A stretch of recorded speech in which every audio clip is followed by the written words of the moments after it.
Kaka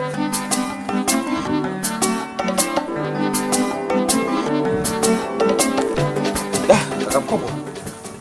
Vipi rafiki? Safi, napoje mkubwa? Fresh kabisa. Nimekutafuta sana yani, uko napiga simu yako yenyewe inaita tu upokee, sijui unacha ndani. Simu iko chaji. Nimepiga sana, simuona miss call nyingi. Ndio, simu iko chaji. Vipi lakini? Bwana safi, mimi niko poa bwana. Mambo yanaswaje? Kama kawaida. Bwana kaka mkubwa. Mimi nimekuja bwana, ina shida. Sasa. Nimekuja bwana, nataka na shida unisaidie na unishauri kiwezekana. Ndio. Unajua mimi na mke wangu tuna migogoro mingi sana yani. Wagombana sana. Sawa? Sawa. Nikasema kwa nini? Ikabidi nianze kumfuatilia kidogo kidogo. Nikaja nikagundua yule ananichiti.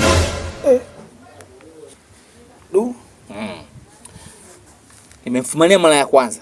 Ndio. Nikaona labda kateleza. Sawa. Nikafumania mara ya pili. Kaanza kuwa macho sasa. Hii sasa ni mara ya tatu, afu ndio kubwa zaidi.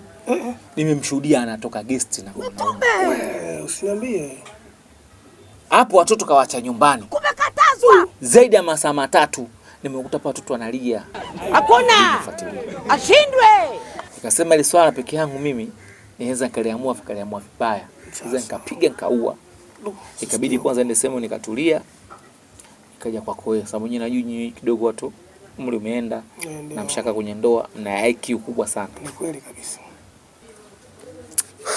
Sawa mdogo wangu. Mimi nimekusikiliza, nimekuelewa.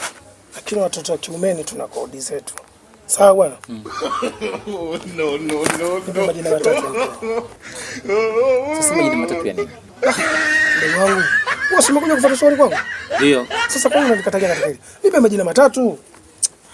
Anaitwa Awa Mohamed Kibinyio. Safi sasa. Nisikilize mdogo wangu. Hii tunapokwenda nayo hapa. Hii talaka. Subiri. Talaka tatu. Sawa, subiri kwanza. Sasa unaandikaje talaka sasa? Ndugu wangu una matatizo gani wewe? Mtu mfumanie mara ya kwanza umemsamehe. Mara ya pili umemsamehe. Mara ya tatu kubwa kuliko unamshuhudia live anatoka guest. Kuna haja msamaha? Hakuna. Hapo unaacha. Unaoa mwingine unatia ndani. Maisha yanaendelea. Usiwe mjinga wewe. Sikiliza bwana. Sawa, kajua ushauri, lakini sio kumpa talaka. Mimi mke wangu yule nimezaa naye na watoto wadogo. Wewe unafikiri watoto mimi nitawalea vipi peke yangu? Taweza? Ashindwe. Huyu mama anayekuja satalea watoto wako. Shida iko wapi hapo mdogo wangu? Kwa hiyo unataka watoto wangu wateseke sio? Walelewe na mama Kambo. Mimi sitataka ushauri huo. Mimi nikategemea utanigia ushauri labda utaniambia bwana sikiza nendeni kwa wazazi, mkakae, mzungumze, muyamalize au ameni hapo mlipo au tukamkamata yule jamaa yule tumfanye kama pididi. Sasa kama ulikuwa unanijua hapo umefuata nini? Kwa nini usingemaliza mwenyewe ulipotoka? Ukaamua unifuate mimi kaka mkubwa. Acha ujinga wewe.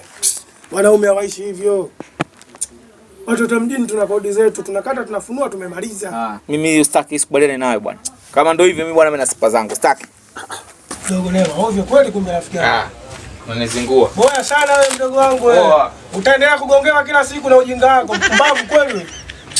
Watoto wa mjini sasa hivi wakifumania wana crash. Wanaacha. Bwege wewe.